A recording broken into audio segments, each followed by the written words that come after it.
Hi, Master Peter Brusso. I'm here with another master, Master John Enger. Welcome to the show. Hey, Peter, how you doing? Hey, I'd like to, and this is, I'm starting to try to do this more for our Defender site. I do a weekly podcast already, actually do more than one, but I've been trying to chunk up some more good stuff about the Defenders, and so people have a chance to meet people such as yourself, who is quite multifaceted, and we're going to get into some of that stuff. But more importantly, for my side, we probably met in the 2007, 2008 era. Yes. You purchased a Defender 1 skeptically. Can you tell me, well, and by the way, as a retired police officer, thank you for your service and your continued service, by the way. And so you've been out amongst the great unwashed, as they would say, with criminals, with stuff that works and stuff that doesn't work, and most stuff doesn't work. Right. You've got your own martial arts system running as well, and you've watched every one of my videos. You get everything I got, and all I ask for is a realistic review. I'd put it up no matter what it was. Yes. Because these things don't look like much. And they certainly are a surprise when you actually get at the opposite end of one of these things. And now you're also one of our instructors, so you get a chance to get a lot of people at the opposite end of this thing and make them believers. So Yes. Talk to me about when you first purchased. Well, what drew me to this, so I had been very frustrated in using other tools that were out there, and were very traditional stuff when you were looking at law enforcement with Kubota, Master Kubota, what he did with the Kubotan.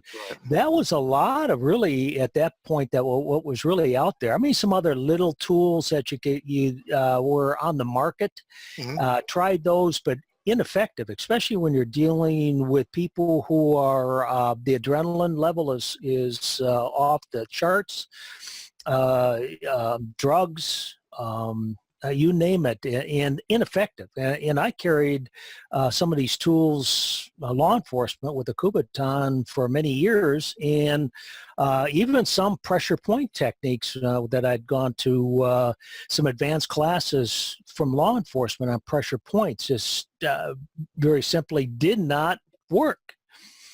So I was out looking to see, even though I was retired, I was still working with different officers and agencies at that time in different capacities within those departments. I'd been retired from my other agency and then moved to Florida, but working with security, law enforcement, and in the private sector, and tools that they didn't have and wanted something out there to see if they would be more effective in what they're doing. So I got on the internet and did some searches and found you at that time, and I believe I contacted you and asked you some questions. Got the Defender and did some practice with that, and found that was an amazing tool. Just an amazing tool, and for tremendous effectiveness in people who were highly aggressive, where other tools were ineffective. The only tool you have left is to poke holes in them, That's about it, and that's one of the problems that you're facing in law enforcement today. I think is that sometimes you're left with using, like you said, either the taser, which can end up causing some serious issues as well. Even though if it's applied right, you have people falling. You have people with medical issues. They've done some studies on that it can affect, and or you're left to some other more serious tools up that scale for us. By the way, I bet you don't know this. I have a taser, a patent. I worked with the father of taser, Jack Kovar, and I created a lethal taser for the Navy at one time. There you go. So very familiar with taser. We had a Buffalo taser gun. We used to shoot buffalo in Hawaii with it, and it'd drop a whole buffalo down, and that was it. And of course, my daughter is LAPD, and yes, her big thing was getting tasered, and I got a video of that. And and still to this day, there are some people that a taser doesn't work on, which is I can't imagine that as an electrical engineer. I just can't even imagine that. But Yeah. I did also invent, by the way, a taser hand grenade, a taser anti E&E tool. You know, if you're on escape and evasion, you're trying to get out of an area and you got people tracking you, set this thing up, and it's like a claymore mine, and it spits out darts and nets when somebody comes in that range behind you as you're boogieing out to get out of wherever you're going to get. But yeah, so we have a little cross there. Besides the martial arts and ministry, we have a little cross on that one. Yeah, absolutely. Interesting when you're talking about that taser not working and the electrical aspect. It in those studies, you're looking at the brain with all of those electrical synapses processes. So obviously, not working effectively on certain people with that. It's the electrical impulses within that brain are not. It's not triggering to the effect to the central nervous system when it hits that. Weaponry has been in my head forever. Yeah, I was born. I was born the weapon, I guess. I don't know. I am the weapon. And matter of fact, that's what Ed Martin always used to say, you know, you are the weapon. And he's right. They can't take it out of our head. All the techniques, everything that we know, we are the weapon. You can take this defender away and I'm still very lethal. I don't know what else you do, you know, but this whole idea of taking guns away and everything, when the guns are away, then the knives are going to have to go away. And, you know, where is that going to stop? And I will have a wine opener. I'll have a wine opener that's extremely lethal. Matter of fact, I think you've seen this class. One of my favorite classes is improvised weapons. Yes. Yep. Excellent. And I'll walk out with a drawer full of cooking utensils and dump them out on the mat and say, okay, pick up something you don't think can be made into a weapon. And I've done this year in and year out, but it's the knowledge of what these things do. You don't need these things anymore after you learn about what it is they can do. Now, are these the best ones to use? Absolutely, no question. Could I make this pin work in a similar way? Absolutely. You know, can I make, what else do I have? Oh, yes, I have an improvised weapon here, a can of beans. Okay, improvised weapon, you know, that edge, grabbing ears, doing everything that can do. Not as good, mind you, but in some cases maybe a little bit better because it's got some mass to it. But yeah, I talk too much. I'm here talking to you, and I'm no. That's... So you got the tool, and what happened?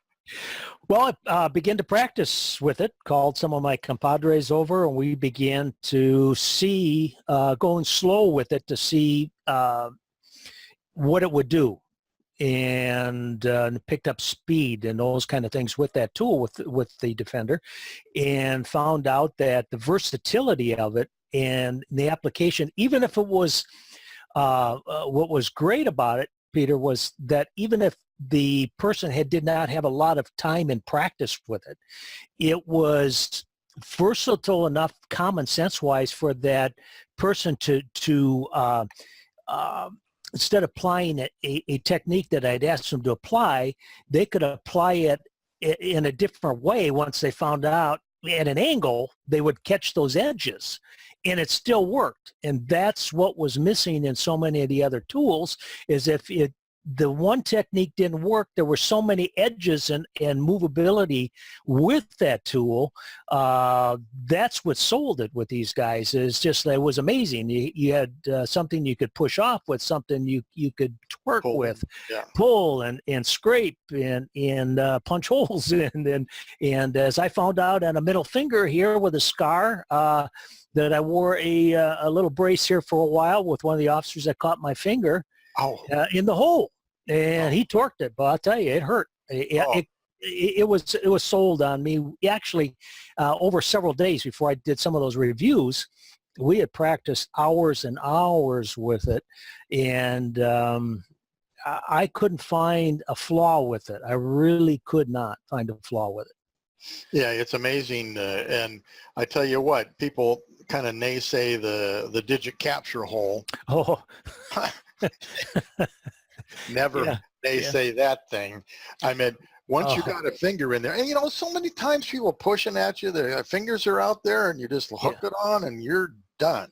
You know, anything Yeah, anything that you would standardly do as a martial artist or even a policeman, just this thing just accents that training. I think it's an extension of that training, no matter what. Yes. But you're not going to get that finger out of there until I say, I'm going to let you go. Or you're going to amputate your own finger.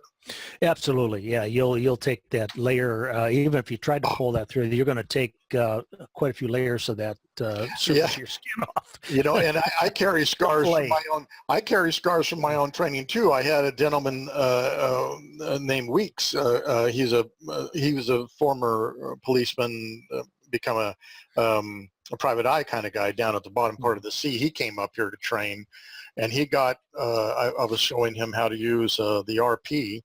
And man, he went right into my stomach, and I got a scar. He ripped my shirt. I mean, it did far more damage than I thought was possible in a heartbeat. I go, God darn it, I'm bleeding now, and now I got a scar on my stomach. These tools, as they are too. So the now you have your own martial arts system. Why don't you talk a little bit about that? Shinja Bukiru Kempo. Over the years, I was a traditional, and I still do teach and help and test with my partner in Pinellas County up here at a Taekwondo school. And I started out actually truly in Shotokan for several months when I was probably about 12 years old. Left that.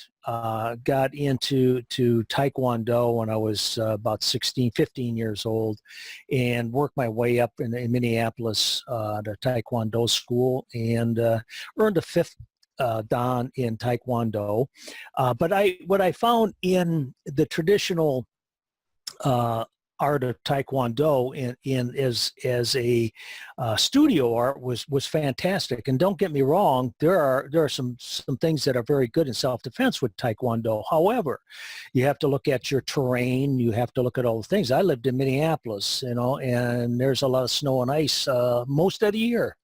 So, when I found out later, as I was a police officer, and went through the defensive tactics, by the way, which is unfortunate now, even in a lot of your departments throughout the country are still teaching some old tactics. Jiu-jitsu is good, and I've studied jiu-jitsu and graded in that, but it's the stuff that it's teaching is again, somewhat ineffective for officers on the street. But my background, they're doing a kick one time on the street and falling because of ice, got my attention that I didn't really have the skills that I thought I had for self-defense. So I began to take classes with people who were combat martial artists, and went to schools from with the FBI, Secret Service, and their instructors and state instructors in the county and federal agencies, and started to learn from some of these guys who had also been prior Vietnam veterans, and who were also trained a whole lot differently than when I was used to doing self-defense. So I branched out and took, long story short, all of those self-defense techniques and other gradings that I'd had in some of those martial arts through those men, and started a system where what I thought was more realistic for self-defense for people in general, and police officers, and began to teach that. And Shinja being, when I call Shinja, believer, because I am a Christian, so believer, Shinja, Bukiru, School of Martial Arts, and the system of that, and very simplistic self-defense system to teach people how to protect themselves. And one of those things that you see, that maybe a logo that I have, it's PCT. First one being perception is a very important thing. And I've, as well as you know, and matter of fact, I have your book, The Mental Warrior. Oh, wow. Right right here. But I'll tell you that for people who have never read this, you need to get this. This is for the number of pages here, for 50 pages it's like a dictionary. If you want to learn something, this is it. Well, thank you for that. No, you do, because when I picked that up, it really hit on the perception stuff, because you deal with the perception. It's all about situational awareness. Absolutely. And we've known that for a long time, but there's a mental aspect to this, as well as that even in the whole concept of Mushin, clearing that mind in a still, calm mind is very important to that. But there's also, when you have that calm, still mind, there's a listening component that's not taught. Yeah, there's a perception. There's a perception, a sixth sense even. Yes. A melting of senses that something isn't right here, Yes, yeah. I think it's over there. That almost harkens back to the 1st Earth Battalion stuff, but yeah. It does, and that's very interesting. Yeah, let me digress ever so briefly. So, as a teacher of martial arts, I'm responsible for the life of every one of my students. Yes. And I don't take that lightly. Now, is it a cult, which we've been called as a cult? The answer is no. They don't have to do anything I say. But my job as their sensei is to make sure they understand what they're dealing with. And whatever choice they make, here's the result of those choices. Just as long as you're making an educated choice, that's our job. Okay. Now, if you could just teach situational awareness, we would not need to have the rest of the art. All the techniques are gone because the people get out of the way of the bad guy. And so the first thing you've got to somehow or another teach is situational awareness. So in my commercial dojo, I required everybody to have a notebook. If it's worth learning, it's worth documenting.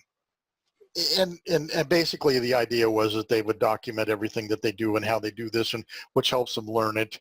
And then we look at that before their test, and if their notebook isn't complete, they don't go forward. But realistically, that wasn't why. The why was, if I could steal their notebook, they had to pay me $20 to get it back. Now, these are children. These are adults. So there is a mix. So where is your notebook? Well, they bring it with them to the school, and they put it in their bag, and it's alongside a line somewhere. But you've got to keep an eye on your equipment, right? Or it gets stolen. And if I can steal their notebook, then I get the $20. Now, I had a parent one time really upset. It was the 3rd time I stole their kid's notebook.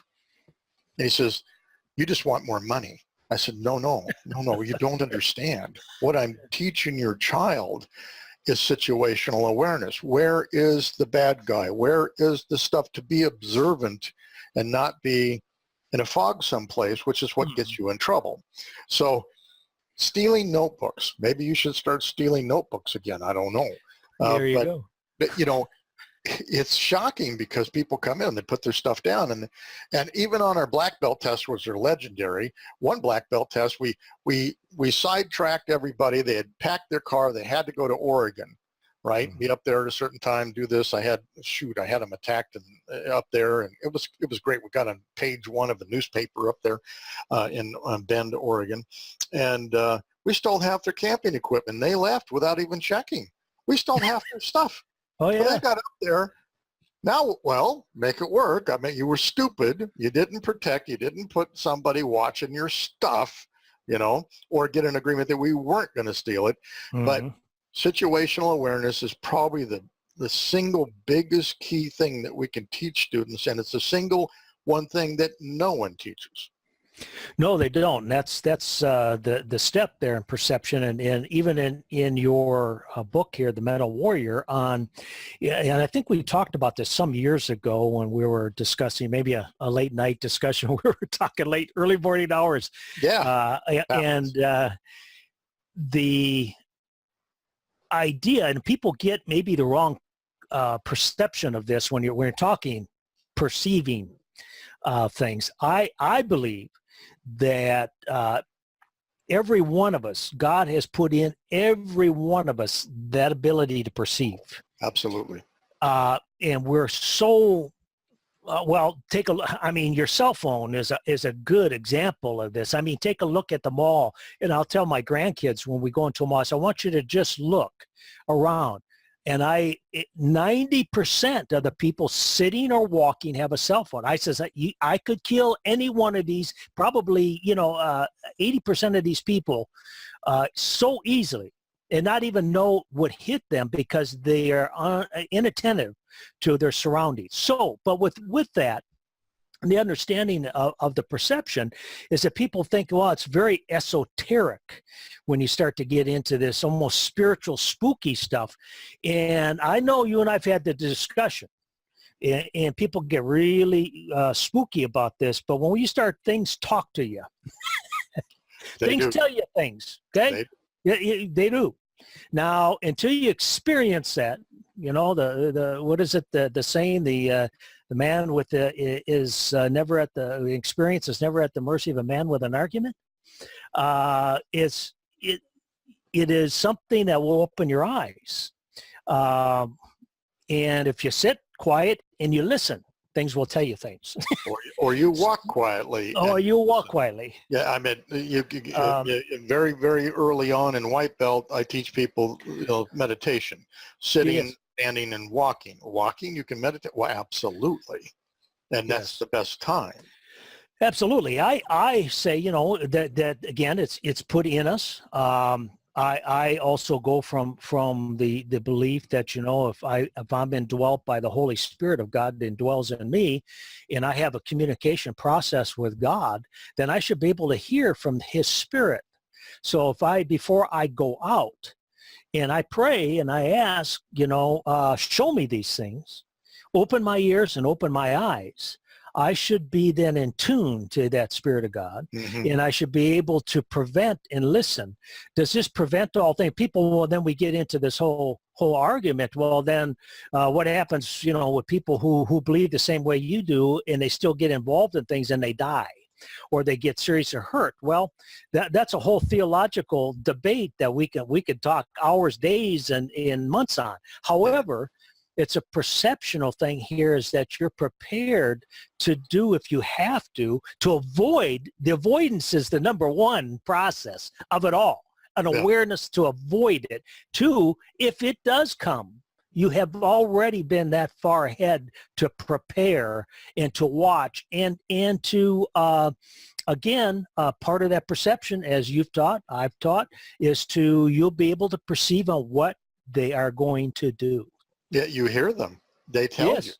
They're coming. It's in your head. Yes. I know that sounds weird. And, recently I just did the 4 Laws of Violent Attack video. Yes. I think you may have seen it. I don't know. But I did. And I teach that, well, not every day these days, but I taught it like every day. Yeah. And when I travel and I get mugged. I patrol to get mugged.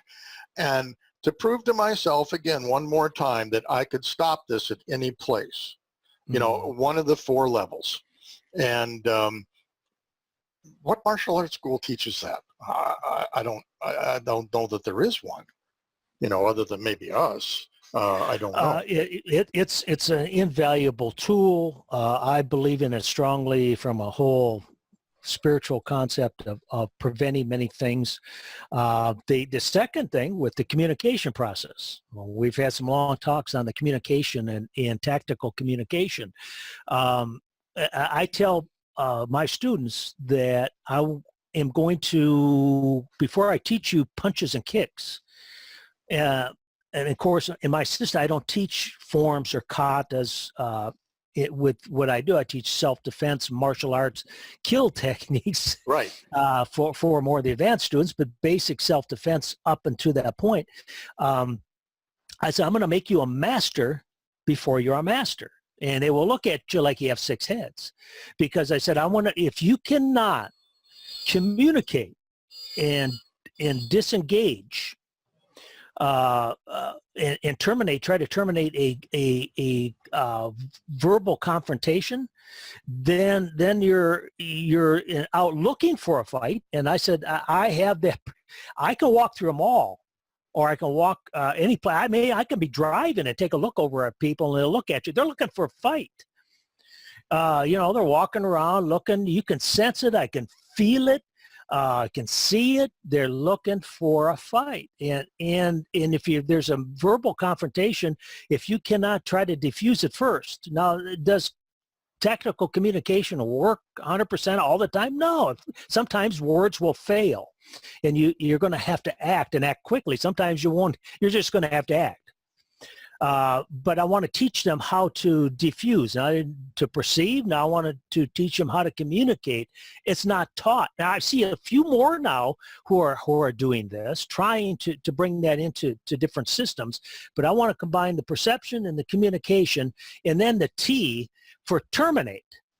We perceive, communicate, and if I have to, if it jumps over the P and the C to the T, the terminating what? Terminating, hopefully combined with the communication process. Right. That terminate the potential of a conflict, confrontation, and that can be taught to anybody that's at a sales counter. They should be learning all of these techniques, more or less people who are engaged in dealing with people on the street or in difficult situations in their job.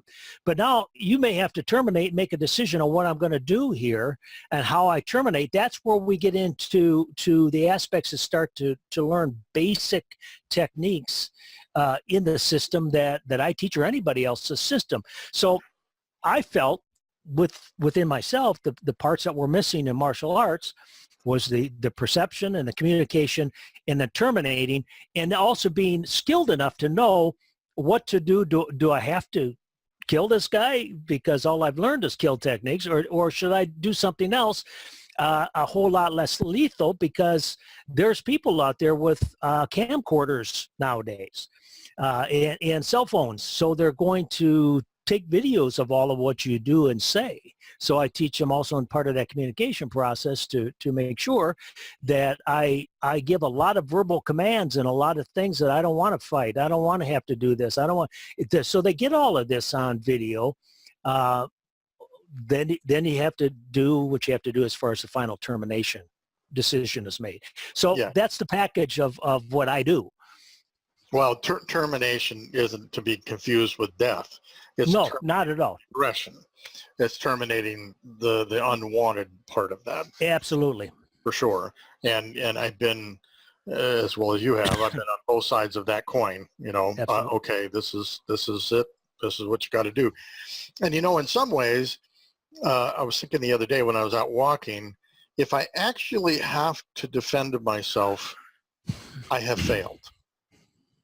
We're teaching a defense, which everybody spotlights, including myself. Oh, this is what you do. This is so cool. This is what do. But if you ever have to really use that, we didn't learn the first lesson, which was situational awareness, how to get yourself out of that. And there are some times that there's just no other choice. They are not going to do anything, but they want to hurt you. And that's where we discourage them at levels if we're competent. And, I've got 3 girls, a set of twins and a single. Every one of them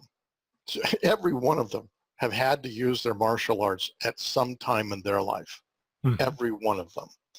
And thank God they learned what they had to do. Some were more clever than others, no question. But every one of them had to utilize this as a last-ditch effort. They tried everything else, and it didn't work. It just didn't get them out of that, because there's some people that just can't be taught. They're not going to be talked down. You get home invasion, ugly topic. But there are people who are going to invade your home, and they're going to do disastrous things to you, even if you comply with them. Yes. And they will enjoy it. Oh, yes, absolutely. And you will not. And it's not just take whatever you want and get out of my life. They'll take your life too. And so these are the types of topics that we have to deal with. And that brings up the mission specific packages. I sat with that thought in mind. Gee, could we make a set of tools together that is mission specific? And at the end of the day, that's going to be what you're going to have to rely on, these particular tools, and which ones would you pull from the least aggressive to the most aggressive. Matter of fact, I sold my first, 3 days ago, sold my first mission-specific package. Wonderful. Yeah, it was an international travel package. And, so you design this thing so they can walk on an airplane with it. But when they get in country, and a lot of times when you go visiting places, you don't know what's good and what's bad. You just don't. You're not familiar, but you haven't been there before. So, carrying a little bit more aggressive tool can save your life, and has saved many people's lives, But I digress. All right, so now you are now you remember the commercial, Mikey Likes It commercial? Mikey hated everything. What's this stuff? Some cereal. It's supposed to be good for you. I'm not going to try it. Let's get Mikey. Yeah. He won't eat it. He hates everything. He likes it. Hey, Mikey. Regular, cinnamon, and raisin life. And if you put something in front of Mikey and he ate it, it must be good. And all the kids would say, oh, Mikey likes it. Mikey likes it. It's a cereal commercial.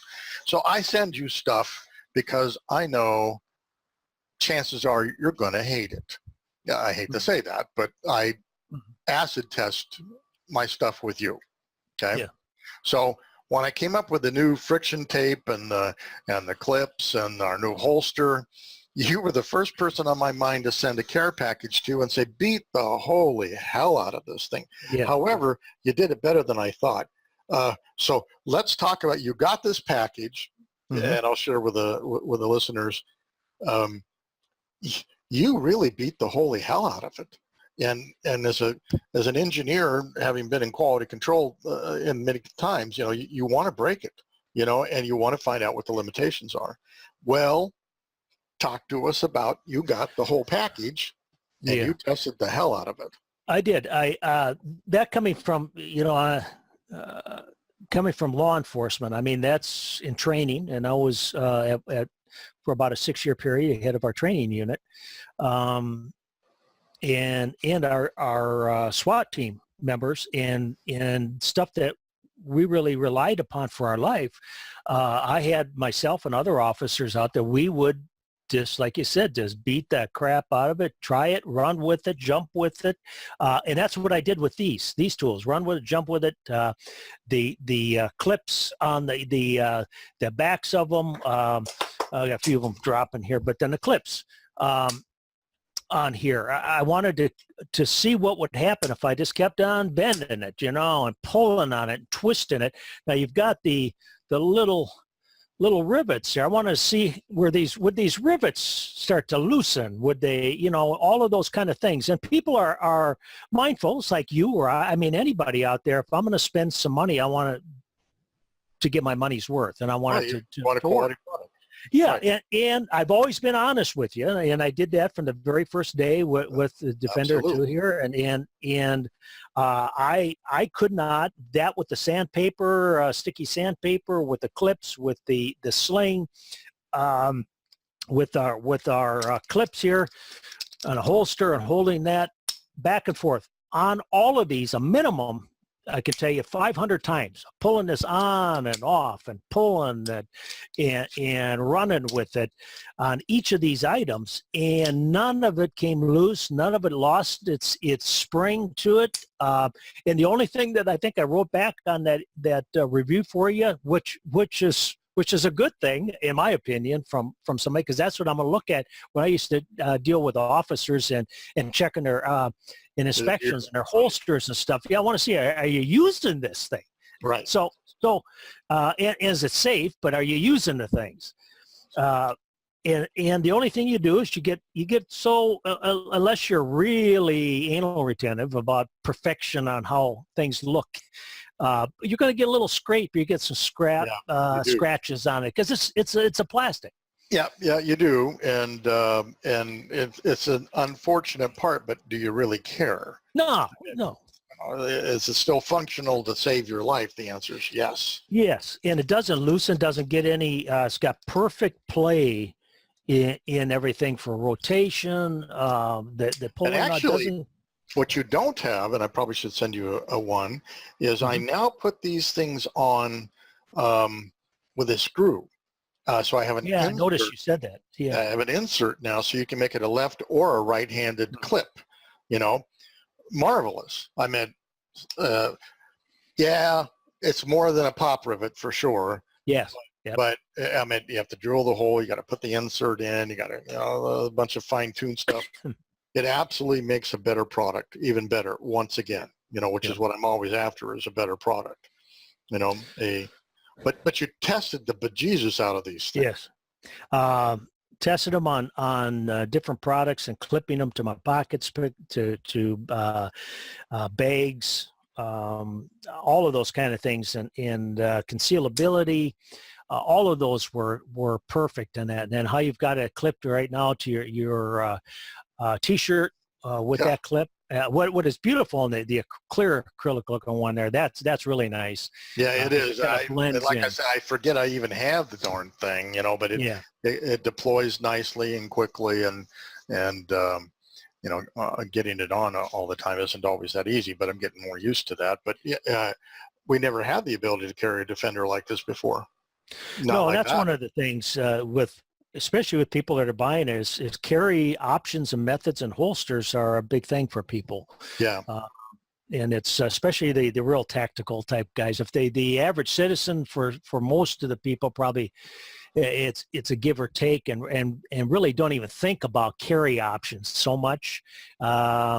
But for tactical guys, martial arts guys, carry options are a big thing. It's like knives and how you're carrying it and what's comfortable for you and the options that you have. And this gives everybody the ability to do anything and everything with it and carry, and how you carry it. And that tape, again, for gripability is just, it's not going anywhere. It's not going anywhere.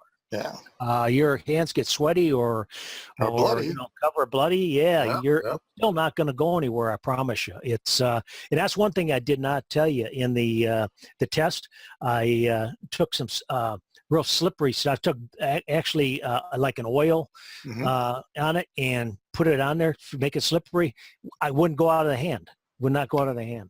So the product, you got the tool and the holster system, carry system. It's a complete system. And like you said, you put these packages together. It's phenomenal. And I'm a kind of guy, if it didn't work, I wouldn't be sitting here doing a podcast with you, just telling you all these things are great because I'm getting some kind of item to test. I put it through its test, and like I said, people's lives are depending on these. Absolutely. And it's like anything else here too, is I got to say, a good thing here is that if you gotta train with the tool and feel comfortable with that. But here's the good thing is as well as it doesn't take 80-hour course, to become certified or about 20 minutes. Efficient. 20 minutes 20 had minutes. enough. You're pretty efficient.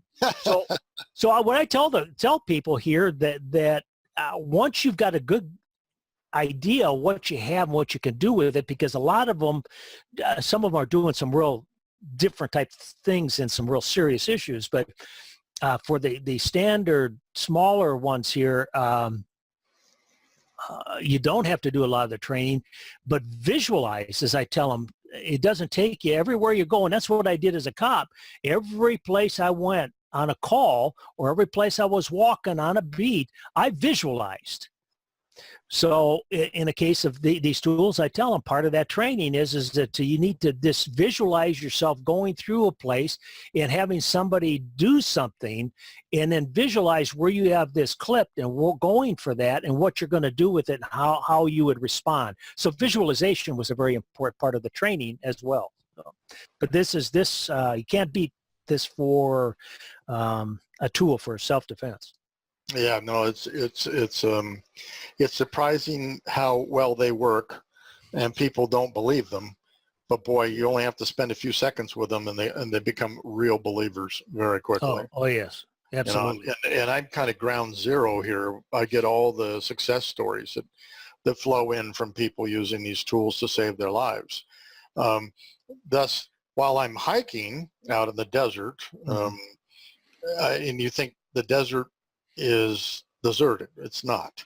As a matter of fact, when you're hiking, you're more vulnerable than almost at any other time in your normal day. And why? You're out by yourself. Well, even if you have another person with you, you're still really isolated. And that's exactly what crooks love. You can't get help. Even if you call, help is 20 minutes away or even longer. So the only person you can rely on is you. And that's where these things come into play, even with animals. I mean, I'm more worried about packs of dogs out here, so I kind of weaponed up towards that. But, as far as an individual dog or even two dogs or a mountain lion, matter of fact, I chased a mountain lion with a defender once. Yeah. I was trying to get this mountain lion to attack me. I'd stab him in the neck and kill him, but I'd have my defender. I'd be bloody as hell, but, it would be a great piece of news. The damn thing went the other way. It said, no, I don't want anything to do with that guy. Off he went. Quite Just the story. Instant selfies. Yeah. Oh, my God. Unseen. Unseen. And, I told the cops that, because I called it in. I said, hey, there's a mountain lion. Here's the story. In brevity, I hope. So I lived at the end of a cul-de-sac. So I come up from San Diego. I spent the whole week down in San Diego working, and I come home on Friday. And so I roll in and I park at the end of the cul-de-sac, and I'm getting out, and I've got my bag, my computer, and things like that. I'm getting out of the car, and I look up the street, and there's this dog coming down the street. But the thing that I noticed were the size of its paws. And I said, damn. That's going to be a big dog when it grows up. Look, that's not a dog. That's a fucking mountain lion. Oh, what an opportunity. Boom, off my defender comes into my hand. I drop everything up by the car, and I'm walking down the street.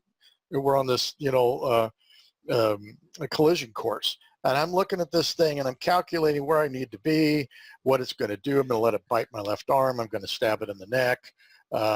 Go for, a carotid artery, bleed his ass out. And yet I've got a mountain lion hanging on my arm, and I have my defender. So selfishly thinking of how I'm going to market my defender. And this cat, we got within about 20 feet of each other. Now, this cul-de-sac has got houses on my right side, and a big green area on the left side going up to the next plateau of houses. It takes a right and goes right up into the bushes. Yeah. Oh, okay, but there's a fence up there. I know this to be true. I go right up. I'm going to catch that mother between the fence and me being downhill. I'm thinking, fighting downhill in this case is a good thing. Because it has to reach out to get me, and I can get the legs, and you've probably seen that one video I have on fighting up and down hills. Yeah, yep. Everybody says take the uphill side. Wrong answer. Always take the downhill side, and for so many reasons, particularly if you're a biped. But they're not. They're four-legged. So, but at any rate, I lose them in the bushes, and I think, this is probably not the smartest thing I've ever done. I'm in the bushes. I can't see him. He can probably see me. And I'm going to back down out of this very carefully. So I back down. I get onto the sidewalk, and I said, man, if this thing comes out of the bushes and I'm on the sidewalk, I've got that curb behind me. I don't want to deal with that. I step out into the street, so I have a known area if I have to do anything. And he doesn't come down, son of a gun. So I finally call animal control. I call 911. They said, well, how do you know it's a mountain lion? I know it's a mountain lion. I'm not stupid. Well, how do you know it's not a bobcat? Because it had a freaking long tail. For God's sakes, get somebody out here. Yeah. There's kids up there. And I can hear a kid. You're not calling kitty, kitty, kitty. No, actually, we did that too one time. No, we did that too one time. The Marines, when the Marines were with us, that same period of time, we went over the fence out of my gazebo calling, here, kitty, kitty, I got a can of tuna. I opened a can of tuna. Let's go get this thing. So anyway, and that cat actually killed 3 people. Oh, these some real wild. Oh my gosh, yeah, right there in Anaheim Hills of all places. But anyway, so I call him. I get ridiculed because I'm not supposed to know the difference between a bobcat and a mountain lion. Anyway, and We are 65 years old, Peter, and we're on borderline dementia. Well, So, I'm 64. I'll be 65 in 2 months. So count yourself in that one. You're alone in that category. I'm pleased to announce you're alone in that one. We don't know the difference between a kitty Well, cat. the interesting thing was I went back, I got them up there and they're looking around and no big deal. So now I go to work in my gazebo, which was my office, all the way at the other end of the property. And I hear a big bang. Well, that's not usual, right? So I go outside. It's 8-ish, dark. And there was a huge bang. Maybe like a transformer blew up or something. So I call the cops. Well, the fire comes up because a big bang must be a fire. So they're up there. Now I had been drinking some beer, no question, and they just kind of guys drunk. Well, I'm not drunk. Yes, I've been drinking some beer, but I'm not drunk. I'm telling you what I heard. I'm a combat veteran. I know the difference between an explosion and a non-explosion. Like I know the difference between a bobcat and a mountain lion, all right? Mm-hmm. Mountain lion? Yes, I just saw a mountain lion down the street here about 4 hours ago. Oh, right. Yeah, this guy's whacked. He's really he's really whacked. So we end up with a 2 or 3 engine company up there. We end up with 2 or 3 cop cars up there. I'm out there talking to them about this explosion on a mountain lion, and they're thinking, oh man, this guy's whacked, right? And I was a little slow. They have flagged your house. Right. They clearly. And I was a little slow in the uptake that they weren't kind of sort of believing me. They started to not quite make fun of it, but not believe what I'm telling them. And I'm not going to tell them something that isn't true. You know, that rocks to the core of who you are. And about that time, the last squad car rolls up and says, hey, everybody, there's a freaking mountain lion down at the bottom part of the hill. Everybody left. I went out. I'm looking down over the hill. They're out there with their flashlights and their shotguns looking for that damn mountain lion. That mountain lion they killed the next day actually had killed 2 bikers. Well, 3 people. Well, it killed 2 and mauled 1 really, really bad because we had a lot of mountain bike trails up there in the hills. And I guess it got somebody who was hiking, had been missing for a week. Same mountain lion. Wow. So, yeah, here kitty with a can of chicken. I missed the opportunity to really get on, on the news, but, with my defender. But the reason I started this whole story is, back to, we are sort of ground zero. I get a lot of success stories coming in. Yeah. The best success stories, they never have to deploy, but they have a confidence that they could. And it seems that the crooks, the bad guys, like we always say in our logo, when the bad guys come a-calling, give them the bad day. It's actually on my back. When you have a confidence that you can defend yourself, they know that. They see that, and they don't want to deal with you. And I'd say 50% of the calls or the emails are of that nature, that they armed themselves, they were ready to use it, they had thought about it, just like you talked about. They kind of sort of pre-thought what they're going to have to do, and the crooks felt it. And they didn't go forward with their attack.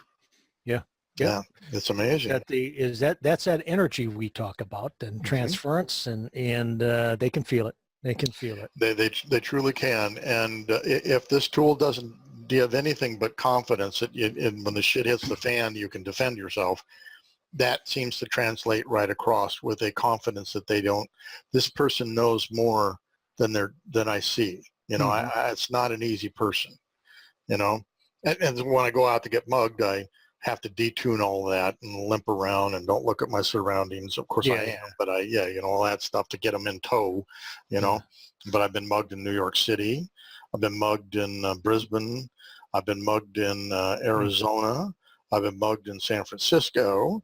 I've been mugged in San Diego. I've been mugged in Mexico twice. That was fun. And every one of them, you can just break the whole sequence of events, by learning that 4 laws of attack. I'll attach it to this video. People can go learn those, but Yes, priceless stuff, priceless. it is. So now you've actively been teaching in Florida, the Defender, and you've got even instructors underneath you now teaching. Mm-hmm. Tell me a little bit about that. Most recently, some of black belts that are under me, some are in Nebraska, Mm-hmm. and some here in St. Pete area, and recently got their certifications to teach. And in the class I put on at the last fall of Beverly and yes, Bev Channer yes. and Brian Horrell. I think he's working on his. Yep. And several others here that have been working towards that. And they're convinced of that based on the last seminar that I put on at the Hall of Honors. I taught a class with that, and it's powerful presentation of what this can do with very little effort whatsoever to put into that. So a lot of people have become extremely aware of it over the years as I continue to bring it out and give it to them. I've taught, as I told you, we were asking if I had any all the set. I think I purchased 3 sets of complete all the Defender. I give them away, a lot, and what I'll do is deal with people that have gone on deployment or going to deployment. I'll do a class and I'll give them a Defender. So I give my stuff away, because then it's, it's going to bless them, and I'm hoping that it saves their lives if they ever get in a hand-to-hand combat situation with those kind of things. So that's my gift back. That's my way of doing things. Same with police officers who, they said they aren't trained in a lot of, as well as I mean, you talk to your daughter, you can see there, and I worked with officers in law enforcement. I did a career of 43 years in criminal justice. And from that to working with the Department of Juvenile Justice and being trained in those situations, and Department of Corrections, they don't have the ability. Oftentimes, they're not. Every police officer is not maybe as highly as trained as people think.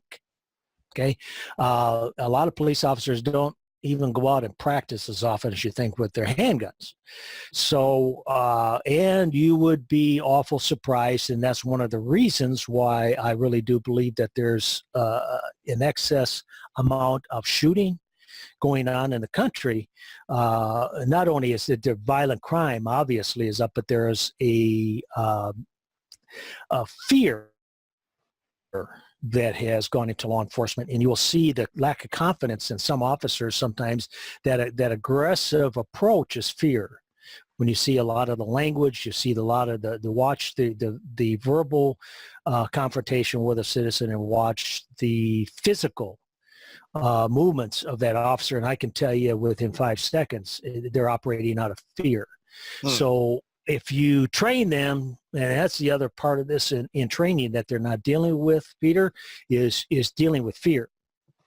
And if you can have that calm mind and be able to walk, fear can be obviously a very helpful, good thing.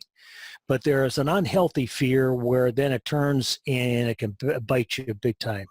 In a couple of ways, you hurt yourself or hurt somebody else. So yeah, it is a fabulous tool, and the sets that you put out there is the way to go. You're doing. I'm excited. Truly am. I mean, we're starting to sell clips out now, and got a guy in Hawaii. He's purchased about everything I've got, and he saw the clips and he wanted one, and so I mailed his out.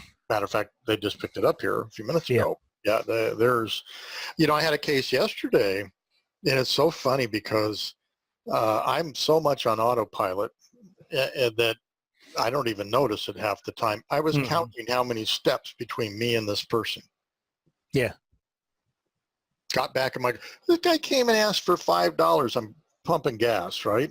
He comes out of almost nowhere, and he gives me this hard luck story that somebody stole his wallet and went through his cash and did this. And he's trying to get to El Centro, which is like 30 minutes away. Come on, it's not hard. And I honestly don't carry any cash. I might have been inclined to give him $1 or $2. He was asking for $5. But what I caught myself doing immediately, he was a right-hander.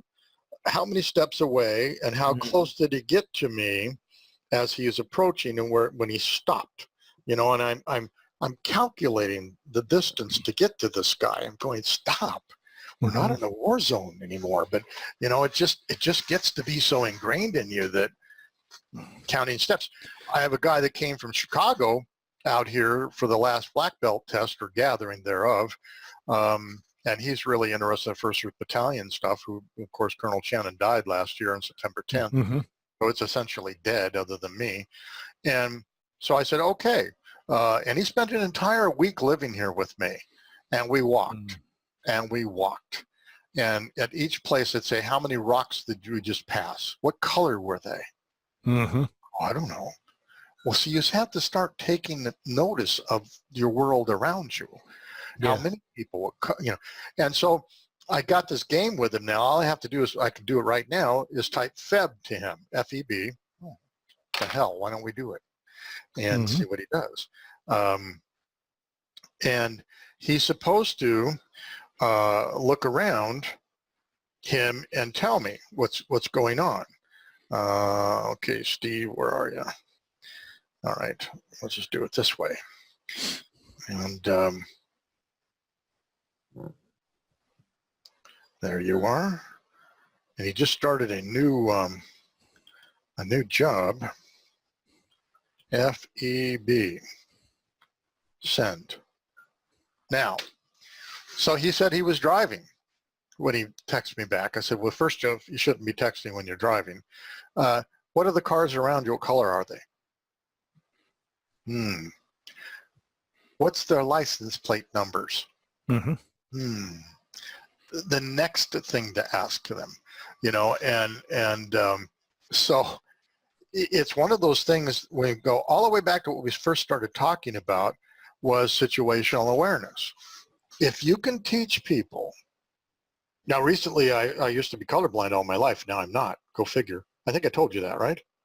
Yeah, you mentioned something. You didn't go into detail, but crazy stuff. Anyway, crazy stuff. And my doctor didn't believe it either. And yet I can pass all the color tests now. Go figure. And there is no such thing as camouflage. The camouflage is designed to fool a normal color-sighted eyeball. Right. That's what saved me. There is no such thing as camouflage. Well, you know what? Now there is. I can't see it. It's just like, can I go back that way? I mean, that was good. It saved my life. But at any rate, that awareness thing is probably one of the biggest things, that least understood, least taught thing that we could possibly get out in front of people. I'm convinced of it on the awareness, and I it saved my life as a police officer numerous times, and I and sit here and tell war stories. But I would, and if you went back to my prior department, they would tell you I was kind of a spooky guy to some of them, because we get a burglary in progress call, and you talk about ESP, you could do that, but it's tuning in to energy where they are. I could walk into a building. I tell people on a beat, if you've got to go in a building on a beat and you're walking through, don't just open the door and walk through. Stop and listen and feel what the building's telling you. Yeah.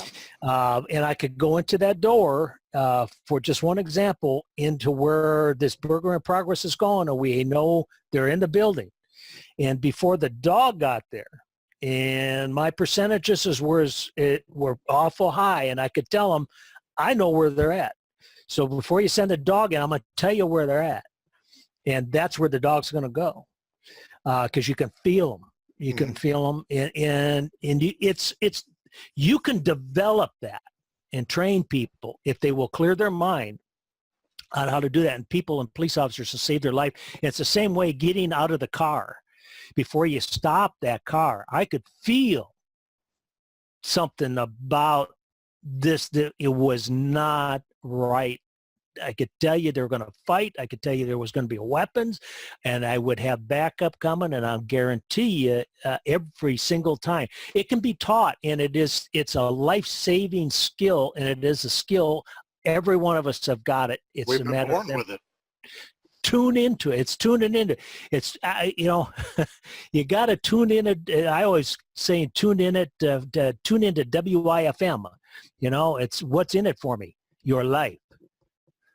Your life. Yeah, God gave us those tools, and somehow or another we deprogram them as Yes. their parents deprogram us as children not to use them.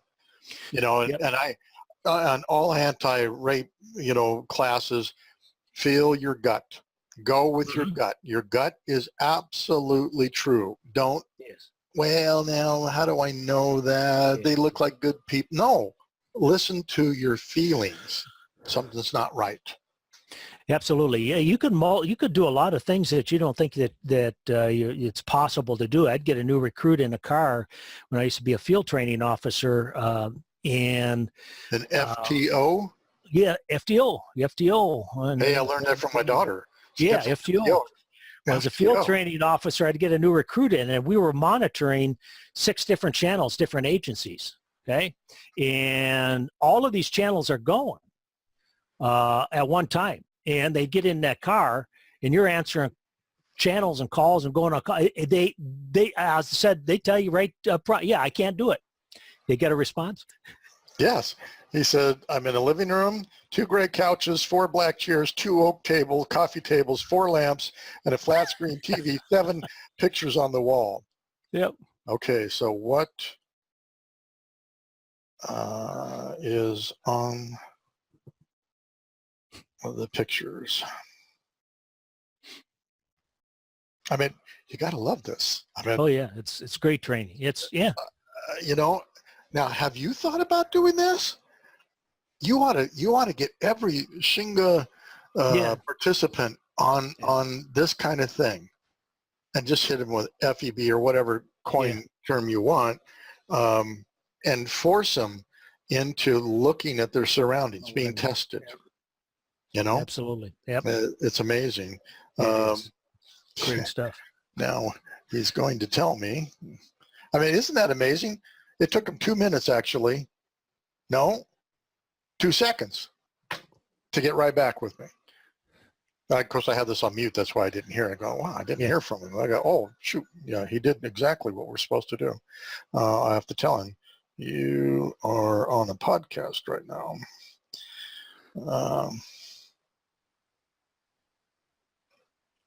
Now, 2. He'll go, huh? Anyway, that's all good. So, situational awareness. Yeah. Biggest thing we could teach. This next year, when you have your big group, Uh-huh. consider having a situational awareness class. Well, I'm thinking about trying to have you there. Oh yeah. Well, that might happen. I don't know. Oh, here we go. Rushing water, a woman bathing her feet in water, red, yellow, orange, abstract family picture. I'm on a podcast now. That's great. I'll explain later. I will explain later. You gotta like it. Interesting guy. So, but on all of our walks, everything we were out in the desert changes quite often. How much of this and how much. Matter of fact, I even rigged up booby traps for everybody coming. The Marine that came, I saved his life many times. He calls me from his car and he goes, Sensei, I can't get out of the car. So why not? You got booby traps in the front of your house. I said, yeah, just walk around them. It's all good. Just walk around them. But he saw the fish lines. We had fish trip lines, That's awesome. Yeah. I do that on purpose, to get people to notice their surroundings. Yes. And if you fail to notice it, you die, which is the first thing we teach in martial arts, awareness. But anyway, okay, I digress. Yes. All right, well, hey, thank you so much for coming on the show. Well, thank you for inviting me, Peter. You betcha. We need to do this more often. Yes.